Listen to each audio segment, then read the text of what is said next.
Hey everyone. For this month, the book that I read was Masters of Doom. This follows the history of both John Romero and John Carmack.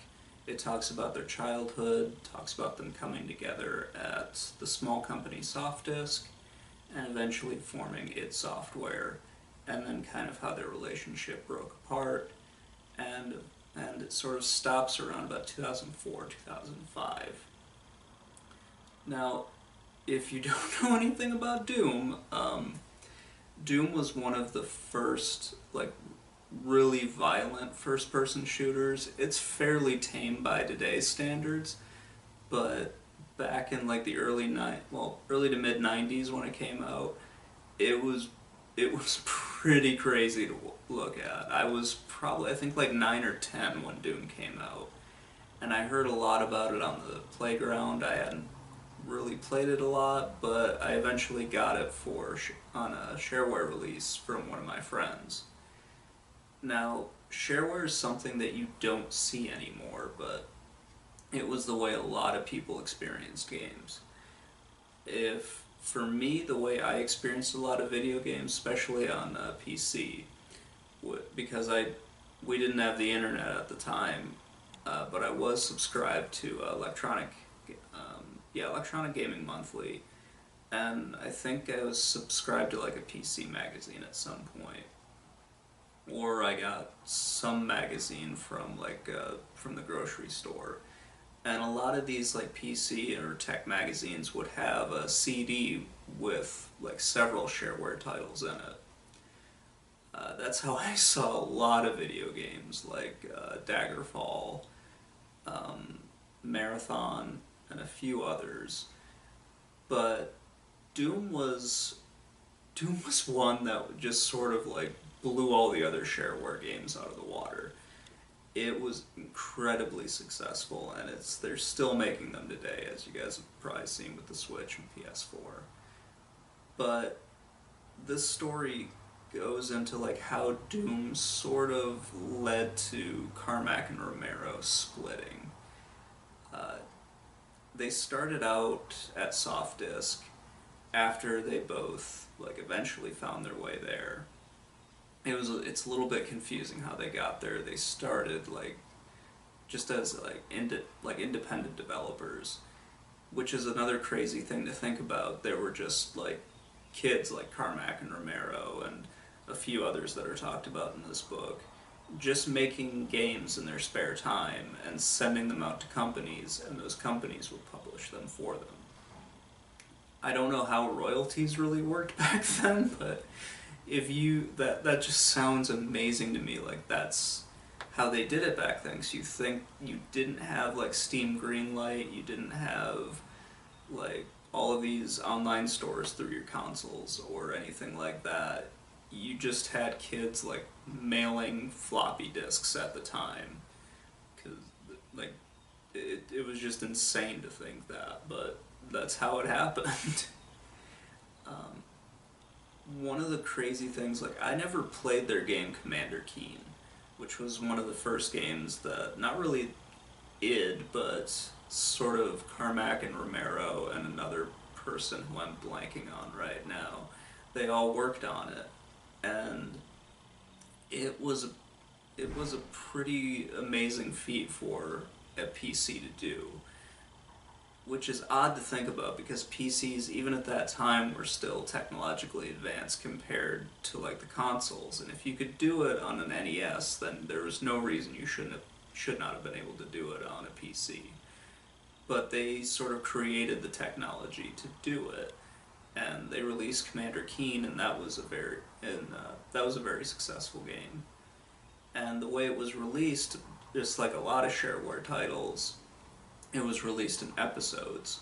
So you would usually get the first episode for free, and then if you liked it, then you could like buy the future episodes. So like Doom, most of us saw the first episode, and I didn't see the later episodes till I think it's like Ultimate Doom. But that was just insane to think at the time. So these guys eventually left Softdisk and created Doom, which is amazing to think about because it tells you all of the stuff that they did while they were working in almost in like a boathouse in Louisiana. They would just they just basically lived there. They had other homes, but that was like their central hub, and they would just spend their nights and their weekends working on Doom and working on Commander Keen, and then like the next follow-on Commander Keen, and also Wolfenstein as well. Wolfenstein 3D they did before Doom, and that one that didn't set the mold for first-person shooters, but that sort of refined some of the ideas that they had done with like Catacombs 3D, which is another game that they had done. And once they got on to Doom, they had sort of perfected kind of the style that they wanted to do. Doom is it's a quasi 3D game. The environment itself is 3D, but the character, like the enemies that you fight in it, are 2D sprites. They're just drawn from multiple angles. And I didn't know this at the time, mostly because I was like 10 or something. I didn't even think about it. They were all clay models that were like pictured from different angles so you could actually see them rotate in the game, which is something that you definitely didn't see on console at the time. Excuse me. And in PCs it was pretty crazy. Even for like the way PCs were, Doom was a technologically advanced game for PCs. And you needed a fairly decent one to see everything that you could do in Doom, everything that could be seen in Doom. Excuse me. But from Doom, they moved on to Doom 2, and Doom 2 just used the Doom engine, while Carmack was developing the Quake engine. And I never played Quake growing up, mostly because I had moved on to like other games at this point. I remember, so to back up, I got Doom 2 for Christmas, which was crazy to think that my parents bought me Doom 2 for Christmas when I was, oh god, that came out I think like 95 or 96, so I was probably like 12. And my parents just bought me this game where you're running around blasting demons and whatnot. But then Quake came out later, and honestly, I had no interest in Quake. I had basically switched back to being a console gamer at that point. I had bought my PS1, and I was playing a lot of those games. So like, Final Fantasy VII, Parasite Eve, Xenogears, those type of games was what I was playing. So I didn't really pay attention to Quake, but I had heard a lot of people talk about it, and it sounded like really amazing. And I hadn't played Quake until probably like 7 or 8 years ago when I got it for N64. I played it there, and I think it would probably be a lot easier to play it on PC. For some weird reason, first-person shooters in like the mid-90s, they worked so much better on PC. It's just the way that things were back then. Just some games worked better on PC, some worked better on console. Now you can do it, but I still have my own bias. Like certain games, I'm like, no, I need to play it on PC. I can't really play it on console. But Quake was an interesting one not for what it did. It was technologically important because it moved into like a true 3D world. But for the id team, it was also very important because that's where you saw the relationships really break down for these people.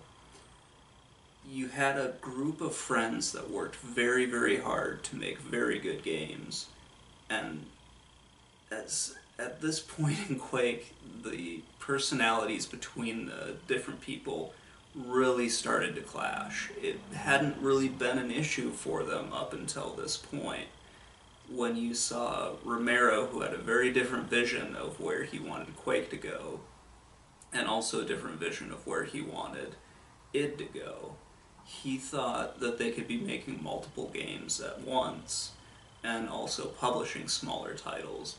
and it did do that a little bit with Raven software, where the Raven would use some of its engines to create Hexen, Heretic, and those games. But Romero wanted to do bigger and better things, and Carmack wasn't really on board with that.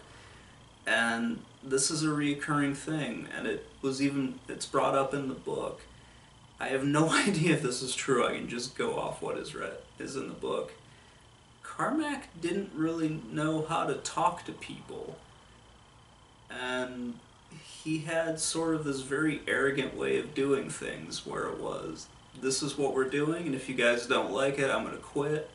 And I'm the tech guy that comes up with the engines, so if I quit, the entire company is screwed. Which largely would have been true at this point for id. If Carmack left honestly, after Doom, they would have probably just had to keep putting out the Doom clones with the same basic engine that was Doom. They would probably not have been able to take that next step onto the Quake engine, at least not as quickly as they did. And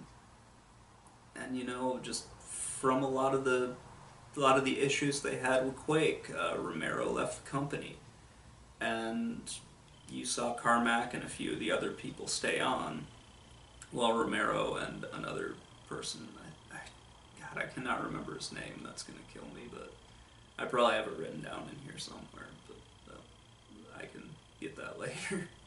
But you saw Romero go off and create Ion Storm, which was a good idea, but he couldn't do it alone, and you really get the sense from this book that these two people needed each other. Carmack saw continued success with Quake 2 and Quake 3 Arena simply because he could make the engines for these games, and he really was the creative, not really creative driving force, but he was the one that said, no, we're going to make another first-person shooter, we're going to make another first-person shooter. And the rest of the team sort of went along with him, because they were like, well, if this guy quits, he's going to take his engine with him, and we're going to have to license the engine, and we're going to be screwed.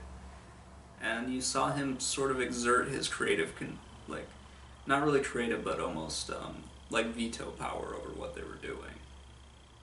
I'm not saying that's right or wrong, I'm just saying that's the sense that I get from this book. It's a fascinating story if you guys want to read it. I really recommend this book if you are a fan of Doom or Quake, or honestly any first-person shooter. You can read this book and be like, oh, okay, this is where these things came from. This is where the idea of deathmatching came from. This is where arena shooters came from. They came out with Quake 3 Arena, but the seeds for the arena shooters, so Unreal Tournament, that sort of thing, they all came from Doom and Doom 2, from where they instituted multiplayer and people could play online. Though online games have been around sort of during this time, you saw more MMOs doing that, but the first-person shooters, I don't know if they really started with Doom, but they were definitely popularized with Doom. So yeah, I really do think this is a great book. I have no idea if the author, if he interviewed these people, but he did a really great job of reconstructing the dialogue that would have been used at the time. That's a hard thing to do for a book like this, but I think he really nailed the dialogue, sort of. This is what they probably would have said in these situations, because obviously he wasn't following them around the entire time. That would be kind of crazy to think that, but it's a very, very good book. Anyway, if you guys have another suggestion for a book for me to read, or if you like the video or don't like the video, just let me know in the comments below, and have a good day, everybody.